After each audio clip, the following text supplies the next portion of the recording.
Radhe Radhe everyone.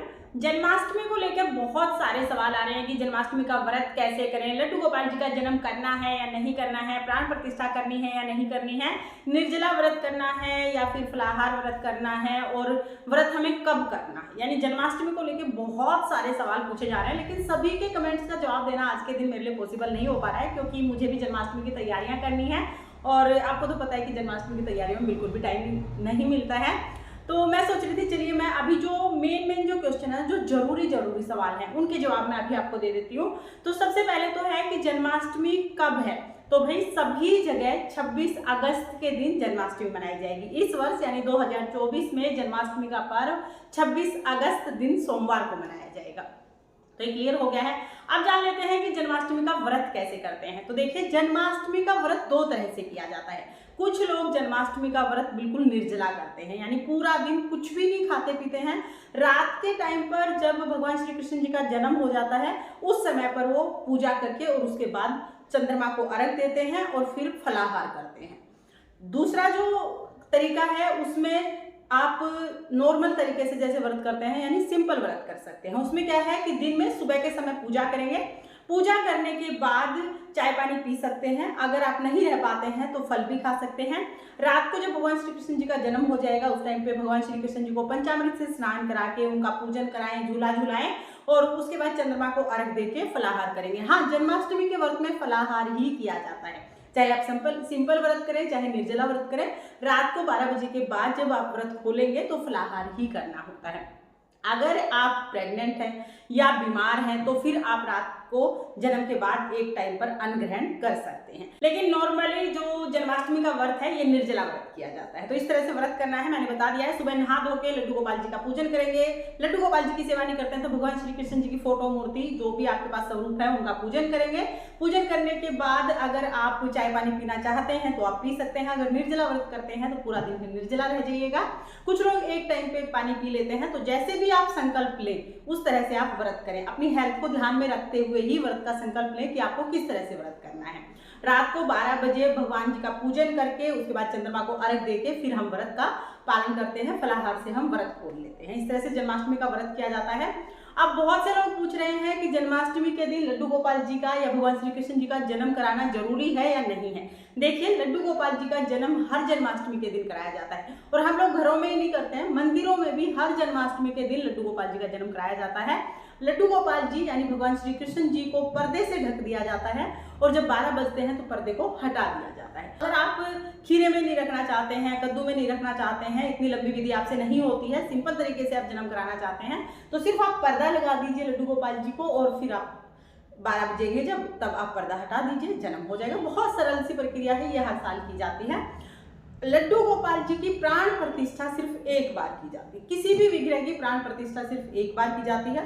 जब आप लड्डू गोपाल जी को अपने घर में लाते हैं तब प्राण प्रतिष्ठा करते हैं। कुछ लोग जन्माष्टमी के दिन प्राण प्रतिष्ठा करते हैं। और हाँ, एक बात आपको बता दूं कि लड्डू गोपाल जी की प्राण प्रतिष्ठा करना जरूरी नहीं होता है, ये आपकी मर्जी होती है।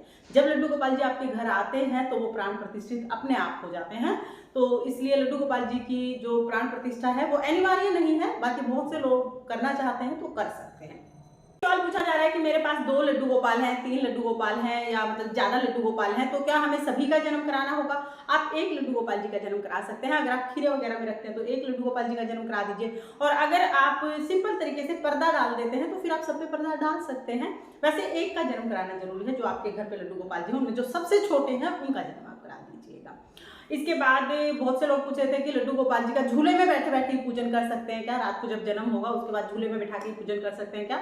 तो हाँ जी, आप झूले में बिठा के पूजन कर सकते हैं, लेकिन भोग जब लगाते हैं तो लड्डू गोपाल जी को झूले से हम उतार देते हैं, तो उतार के ही भोग लगाइएगा। इसके बाद बहुत से लोग पूछ रहे थे कि क्या लड्डू गोपाल जी को पूरी रात झूले में बिठा के रखना है। बिल्कुल भी नहीं करना है ऐसा। जब आप रात को पूजन करेंगे उसके बाद लड्डू गोपाल जी को झूला झुला देंगे। झूला झुला के फिर आप लोग अपना व्रत खोल लीजिएगा। जो व्रत खोलना है, जो फलाहार करना है वो कर लीजिएगा, चंद्रमा को अर्घ वगैरह दे दीजिएगा। अपने काम करने के बाद जब आप सोने जाएंगे उस टाइम पर लड्डू गोपाल जी को आप पहले उनका पोशाक चेंज करेंगे, क्योंकि बहुत हैवी सी पोशाक हम लोग पहना देते हैं, सोने में कंफर्टेबल नहीं होती है। तो आप हल्की सी पोशाक पहना दीजिएगा, कोई नाइट सूट पहना दीजिएगा। उसके बाद पहले हम लड्डू गोपाल जी को सुलाएंगे और फिर हम सोएंगे। तो जन्माष्टमी की रात को भी हमें लड्डू गोपाल जी को सुलाना जरूर है, पूरी रात झूले में नहीं बिठाना है। पूरी रात कौन झूले में बैठ के रह सकता है, सोना तो जरूरी है ना। तो लड्डू गोपाल जी को भी हम जरूर सुलाएंगे। और हाँ, बहुत से लोग पूछ रहे थे कि जन्माष्टमी के दिन 56 भोग किस समय लगाया जाता है। तो भाई हमारा व्रत है, भगवान जी का व्रत नहीं है। आप जन्माष्टमी के दिन किसी भी समय 56 भोग लगा सकते हैं। मैं अगर अपनी बताऊं तो मैं शाम को 4 बजे के बाद 56 भोग लगाती हूँ, क्योंकि शाम के 4 तो मुझे बच जाते हैं। 56 भोग बनाते बनाते सुबह से शाम हो जाती है, तो शाम को 4 बजे के बाद मैं लड्डू गोपाल जी को 56 भोग लगाती हूँ। आप शाम को लगा सकते हैं, सुबह लगा सकते हैं, आप चाहे तो रात को 12 बजे आप 56 भोग लगा सकते हैं। जन्माष्टमी के दिन पूरा दिन आप किसी भी समय लड्डू गोपाल जी को, भगवान श्री कृष्ण जी को 56 भोग लगा सकते हैं। इसके साथ ही एक सवाल ये भी पूछा जा रहा है कि क्या हम लड्डू गोपाल जी को जन्माष्टमी के दिन सिर्फ फलों का भोग लगाएं, सिर्फ मिठाइयों का भोग लगाएं, अन्न का भोग ना लगाएं। तो भाई लड्डू गोपाल जी का व्रत नहीं है, भगवान जी का कोई व्रत नहीं है जन्माष्टमी का, हमारा व्रत है। आप भगवान जी को शुद्ध सात्विक सभी तरह की चीजों का भोग लगा सकते हैं, जो भी शुद्ध सात्विक चीजें हैं। पूरे 56 भोग लगाए जाते हैं, तो अन्न का भोग लगा सकते हैं, मिठाइयों का भोग लगा सकते हैं, फलों का भोग लगा सकते हैं, दूध, दही, घी, मिश्री, ड्राई फ्रूट, सब चीजों का भोग आप लड्डू गोपाल जी को लगा सकते हैं, कोई दिक्कत नहीं है। अब इसके बाद बहुत से लोग पूछ रहे थे क्या लड्डू गोपाल जी को दोनों टाइम पंचामृत स्नान कराना जरूरी है। तो देखिए, जन्माष्टमी के दिन दोनों टाइम पूजा की जाएगी, सुबह भी और रात को भी पूजा की जाएगी।